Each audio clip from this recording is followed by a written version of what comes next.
Hi all, this is Miss Lynn. I am going to read Orpheus and Eurydice. I would suggest having this video play in the background while you follow along on your digital or hard copy of this text. The very earliest musicians were the gods. Athena was not distinguished in that line, but she invented the flute, although she never played upon it. Hermes made the lyre and gave it to Apollo, who drew from it sounds so melodious that when he played in Olympus, the gods forgot all else. Hermes also made the shepherd pipe for himself and drew enchanting music from it. Pan made the pipe of reeds, which can sing as sweetly as the nightingale in spring. The Muses had no instrument peculiar to them, but their voices were lovely beyond compare. Next in order came a few mortals so excellent in their art that they almost equaled the divine performers. Of these by far the greatest was Orpheus. On his mother's side he was more than mortal. He was the son of one of the Muses and a Thracian prince. His mother gave him the gift of music, and Thrace, where he grew up, fostered it. The Thracians were the most musical of the people in Greece, but Orpheus had no rival there or anywhere except the gods alone. There was no limit to his power when he played and sang. No one and nothing could resist him. In the deep still woods upon the Thracian mountains, Orpheus with his singing lyre led the trees, led the wild beasts of the wilderness. Everything animate and inanimate followed him. He moved the rocks on the hillside and turned the course of the rivers. Little is told about his life before his ill-fated marriage, for which he is better known than for his music, but he went on one famous expedition and proved himself a most useful member of it. He sailed the Jason on the Argo, and when the heroes were weary or the rowing was especially difficult, he would strike his lyre and and they would be aroused to fresh zeal, and their oars would smite the sea together in time to the melody.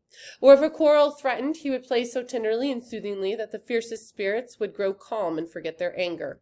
He saved the heroes, too, from the sirens. When they heard far over the sea singing so enchantingly sweet that it drove out all the other thoughts except a desperate longing to hear more, and they turned the ship to the shore where the sirens sat, Orpheus snatched up his lyre and played a tune so clear and ringing that it drowned the sound of those lovely fatal voices. The ship was put back on her course, and the wind sped away from the dangerous place. If Orpheus had not been there, their Argonauts, too, would have left their bones on the Sirens' island. Where he first met and how he wooed the maiden he loved, Eurydice, we are not told, but it is clear that no maiden he wanted could have resisted the power of his song.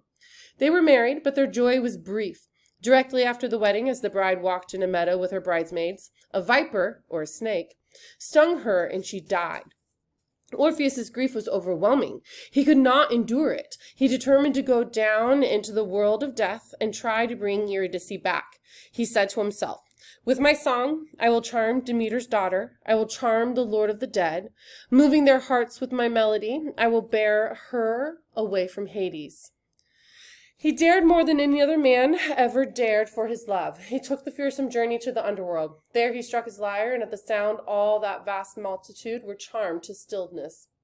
The dog Cerberus relaxed his guard. The wheel of Ixion stood motionless. Sisyphus sat at rest upon his stone. Tantalus forgot his thirst. For the first time, the faces of the dread goddess, the Furies, were wet with tears.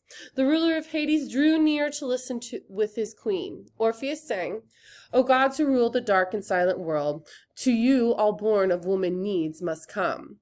All lovely things at last go down to you. You are the debtor who is always paid. A little while we tarry up on earth, then we are yours forever and ever.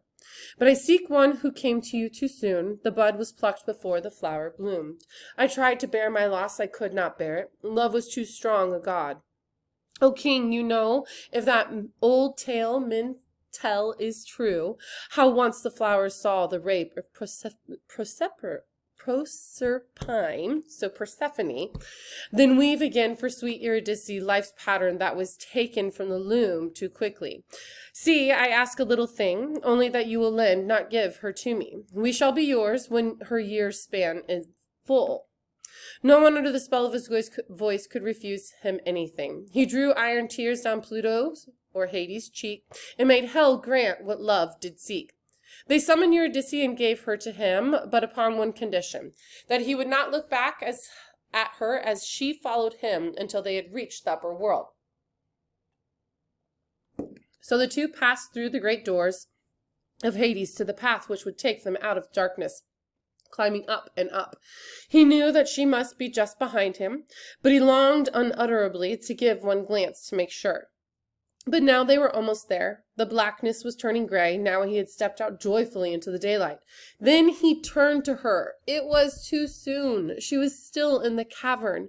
He saw her in the dim light, and he held out his arms to clasp her. But on the instant she was gone, she had slipped back into the darkness. All he heard was one faint word, "Farewell."